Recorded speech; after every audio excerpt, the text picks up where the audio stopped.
चाहे आप गांधी को लाख गालियां दे लीजिए, नेहरू को जितनी आप बातें कह लीजिए, वामपंथियों को चाहे कह लीजिए कि उनका लीडरशिप ब्राह्मणवादी था, बिल्कुल था। और आज भी अगर कम्युनिस्ट पार्टियों के पोलिट ब्यूरो को देखिए तो डोमिनेंट जो उसकी पोलिट ब्यूरो में मेंबरशिप है वो सभी अपर कास्ट है। लेकिन इसके बावजूद जितनी ये धाराएं थी, सब में एक चीज जरूर थी कॉमन, कि मनुवादी पुनरुत्थानवाद या सवर्ण हिंदुत्ववादी विचारधारा का एक तरह से निषेध सब में था।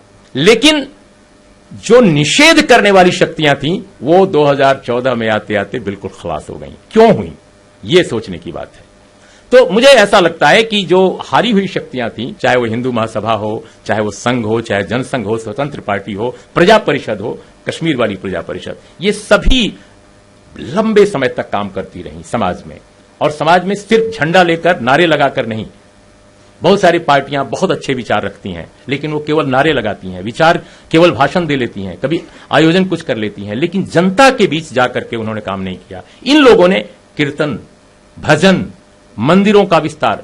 तो हमारा यह कहने का मतलब है कि जो लोग बिल्कुल जिनके पास समर्थन नहीं था, उन्होंने कैसे धर्म का हथकंडा अपना करके और उन्होंने कीर्तनों के जरिए, भजनों के जरिए, तमाम तरह के नए देवी देवताओं के जरिए, सिनेमा के जरिए, टेलीविजन चैनलों के जरिए, मनोरंजन चैनलों के जरिए सब कुछ उन्होंने लगातार काम किया कंसिस्टेंटली। और चूंकि भारत का कॉर्पोरेट वर्ग, भारत का जो व्यवसायी वर्ग है, बड़ा व्यवसायी वर्ग उनके साथ था, यानी सवर्णवादी हिंदुत्व, ब्राह्मणवादी हिंदुत्व और भारत का कॉर्पोरेट दोनों की ताकत मिली हुई थी। इसलिए उन्होंने बहुत खूबसूरती के साथ इस्तेमाल किया और उन तमाम, चाहे अर्जक संघ हो, वामपंथी हो, कांग्रेस के पॉजिटिव लोग हों, समाजवादी हों, इन सबके तमाम जन समर्थन के बावजूद वो काबिज हो गए।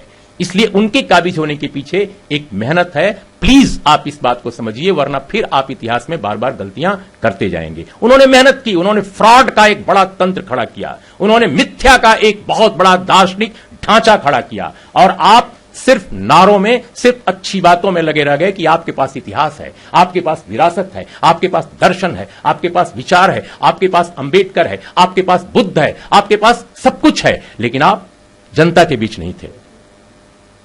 सो ये वो कारण है जिसकी वजह से आप किन मनोरंजन चैनलों को अपने घरों में देखते हैं, आपके बेडरूम तक वो घुसे हुए हैं। आप क्या बात करते हैं, आप एक सेमिनार यहां कर ले रहे हैं, लेकिन आपके बेडरूम में हर शाम 6 बजे वो शुरू हो जाते हैं और वो बताते हैं आपके बच्चों को, आपकी बीवी को, आपकी बहन को, आपके भाई को, आपके दादा को, आपके दादी को कि क्या सोचो, क्या सुनो, क्या सपने देखो। हम बहुत सारी अच्छी अच्छी बातें करते हैं, लेकिन दलित वर्ग के, ओबीसी वर्ग के, आदिवासी वर्ग के लड़के यहां पर इतना बड़ा लाल धागा बांधते हैं, इतनी बड़ी बड़ी अंगूठियां पहनते हैं चारों ओर, और जाकर के मंदिरों में शीश नवाते हैं और पंडित जी को बहुत पैसा देते हैं।